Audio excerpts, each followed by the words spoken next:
Hello, നമസ്കാരം. ഇന്ന് നമുക്ക് ഒരു കിണ്ണനപ്പം ഉണ്ടാക്കാം.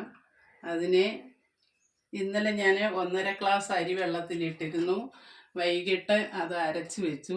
അതിനകത്ത് 4 ഏലയ്ക്ക, ഒരു മുറി തേങ്ങ അരച്ച് വെച്ചിരുന്നിട്ട് ഞാൻ അതിനകത്ത് ഒരു 250 ശർക്കര ചേർത്തു. അത് പുളിക്കാൻ വെച്ചിരുന്നു.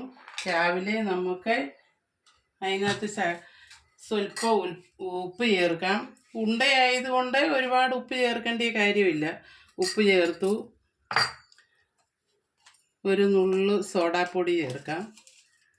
ഇതിൽ കൂടിയാൽ ശരിയാവത്തില്ല.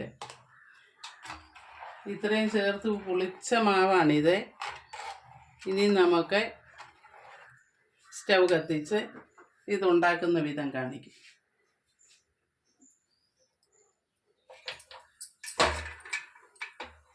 സ്റ്റൗ കത്തിച്ചു, ഇഡ്ഡലിക്കുട്ടകം വെച്ചു. പാത്രത്തിൽ നമ്മൾ വെളിച്ചെണ്ണ ചേർത്ത് തൂക്കണം, അല്ലെങ്കിൽ നമ്മൾ ഒട്ടിപ്പിടിക്കും. ഈ വെളിച്ചെണ്ണ ചേർക്കുമ്പോൾ നമുക്ക് ഇളകി വരാൻ നല്ല സൗകര്യമാണ്.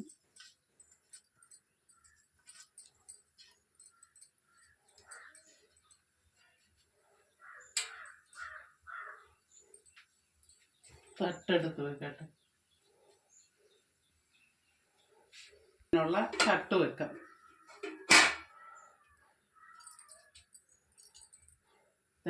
തട്ട് വെക്കുകയാണ്. ഇനി നമുക്ക് മാവ് കോരി ഒഴിക്കാം. നമ്മുടെ നാട്ടിൽ ഇതിനെ കിണ്ണത്തപ്പം എന്നാണ് പറയുന്നത്, കിണ്ണനപ്പം. എല്ലാ നാട്ടിലും എന്താ പറയുന്നതെന്ന് എനിക്കറിയത്തില്ല. നമ്മുടെ ഇവിടെ പറയുന്നത് കിണ്ണനപ്പം എന്നാണ്.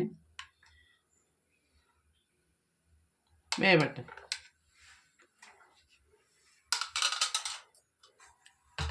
ഇനി നമുക്ക് അടച്ച് വെക്കാം.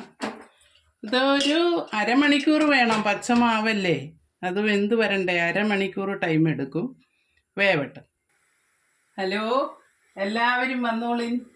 നമുക്കിത് വെന്തോന്ന് നോക്കാം. കിണ്ണനപ്പം വെന്തോന്ന് നോക്കാം. ഒന്നുകിൽ ഒരു പച്ചീർക്കിൽ, അല്ലെങ്കിൽ നമ്മുടെ പപ്പടം കുത്തി വെച്ച് നോക്കിയാൽ മതി. ഇതേ പറ്റുന്നില്ല എന്നുണ്ട്. ഇതാ പറ്റുന്നില്ല, കണ്ടോ, ഇത് വെന്തു.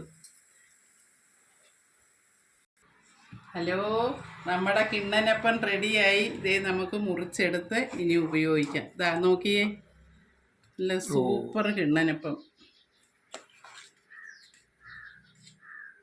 ഇതാ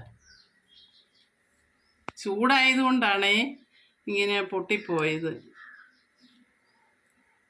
ഞാൻ നന്നായിട്ടൊന്ന് കാണിക്കാം.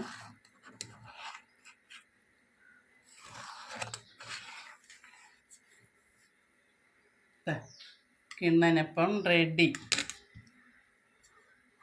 ഒരുപാട് ജോലിയൊന്നുമില്ല. എല്ലാവരും എനിക്ക് സബ്സ്ക്രൈബ് ചെയ്യണേ, കമൻ്റ് ഇടണേ. ബാ, നമുക്ക് കിണ്ണനപ്പം കഴിക്കാം. ബാ, വന്നോളൂ, എല്ലാവരും വന്നോളൂ, കിണ്ണനപ്പം കഴിക്കാം. നല്ല അടിപൊളി ടേസ്റ്റാണ്. എല്ലാവരും ഉണ്ടാക്കി നോക്കണേ. ഡൺ.